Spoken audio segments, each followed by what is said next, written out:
Ever heard of Ferdinand Magellan? You might think of him as the first guy to sail around the world. But hold on, the real story is way more complicated and honestly much more dramatic. It's a tale of ambition, mutiny, and a journey that literally changed the map forever. Back in the early 1500s, the world was a treasure map of spices, especially cloves and nutmeg. These weren't just for your holiday baking. They were worth more than gold. The Portuguese controlled the eastern sea routes to the Spice Islands, a group of islands in modern-day Indonesia.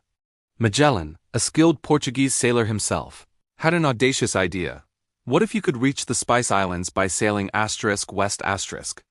He pitched his plan to the King of Portugal, who basically laughed him out of the room. Undeterred, Magellan took his revolutionary idea to Spain. The young Spanish king, Charles I, was intrigued. If Magellan could find a westward route, it would break Portugal's monopoly and make Spain incredibly wealthy. So in 1519, with the king's blessing, Magellan set sail from Spain with 5 ships and about 270 men. The journey was brutal from the start. They faced monstrous storms, dwindling supplies, and crews on the verge of rebellion. Imagine sailing into the complete unknown, with no maps, no GPS, just courage and the stars. After a year of searching, they finally found a treacherous passage at the southern tip of South America.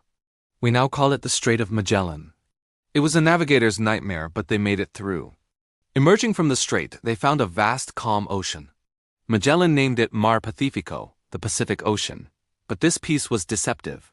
They sailed for nearly 100 days without seeing land. The crew was starving, forced to eat leather and sawdust. Finally, they reached the islands we now know as the Philippines. Here, Magellan got involved in a local conflict, and tragically, he was killed in battle. He never completed the journey. So if Magellan died, how did his expedition circle the globe? Under the command of Juan Sebastian Elcano, one lone ship, the Victoria, with only 18 of the original crew, limped back to Spain in 1522, 3 years after they left. They were the first humans to circumnavigate the Earth, proving once and for all that the world was round and much, much bigger than anyone had imagined.